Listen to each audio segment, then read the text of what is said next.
Hello there and welcome.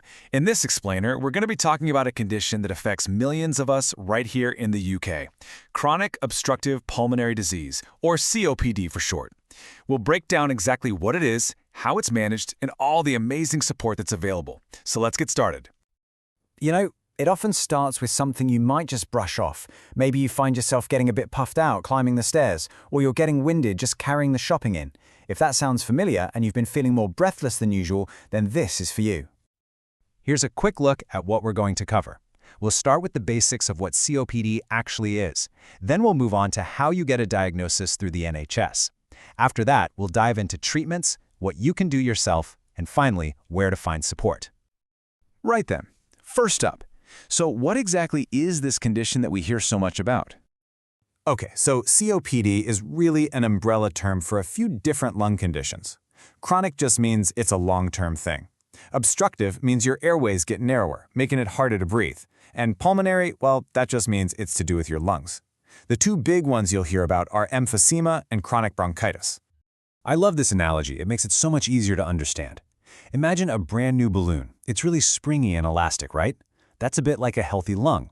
But with COPD, those little air sacs in your lungs lose their spring. They get a bit baggy, which means they trap old air inside, and it becomes much more of an effort to breathe out.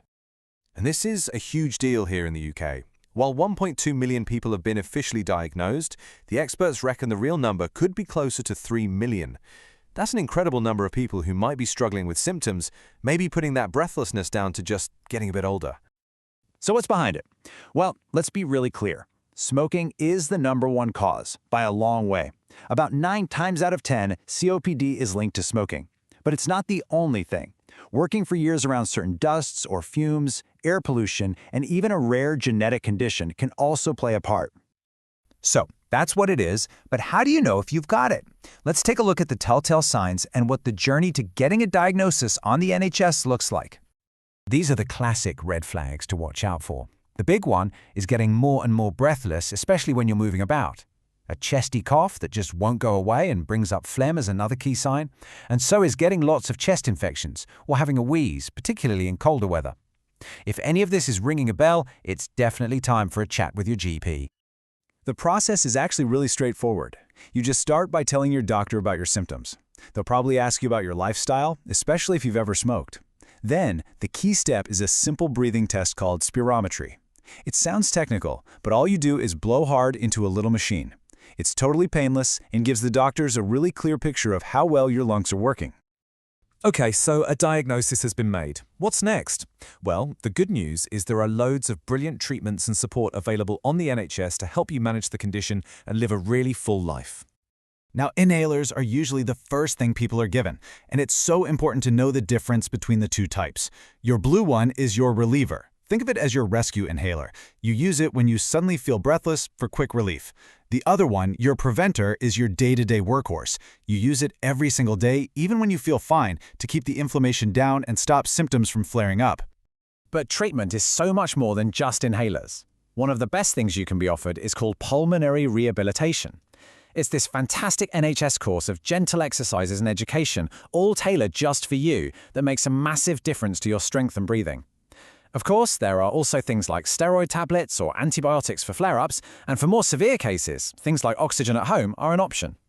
This brings us to a really empowering part of all this, because while the NHS is there with all the medical help, there is so much you can do for yourself every single day to really take charge of your own health. This chart says it all, doesn't it? Just look at that huge slice of the pie. Stopping smoking is, without a shadow of a doubt, the single most powerful thing you can do. After that, keeping active in a way that works for you, eating well, and making sure you get your flu and pneumonia jabs are all absolutely key. Look, if there's one thing you take away from this, it's this. If you smoke, stopping is the best way to hit the brakes on COPD and stop it from getting worse. I know it's not easy, but you absolutely don't have to do it alone. The NHS has these brilliant, free stop smoking services all over the country. Just ask your GP for a referral. They'll be happy to help. And that phrase, "you are not alone," is so important. So let's talk about the incredible community and all the resources out there waiting to help you. Your GP practice is always your first port of call. But there's a whole world of support beyond that. The British Lung Foundation is an amazing resource. They've got a helpline you can call and a website packed with info. They also help run local Breathe Easy support groups, which are a great way to meet other people in the same boat. And of course, there are online communities too. I think this quote just sums it up perfectly. Hearing you have a long-term condition like COPD can be really scary at first. There's no two ways about it.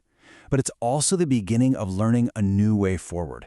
Once you start to learn how to manage it, how to work with the treatments in your own lifestyle, it can feel like you're getting your life back. So really, the main message is one of hope. A COPD diagnosis is not the end of the road. It's the start of a new, manageable way of living. With the right support from the NHS and the changes you make yourself, you really can protect your lungs and keep living well. So we'll leave you with this question to think about. Whether you have COPD or not, what's one small positive change you could make for your lungs starting today? Maybe it's just deciding to take the stairs instead of the lift, or maybe it's finally making that call to the Stop Smoking service. Whatever it is, it all starts with one small step. Thanks so much for listening,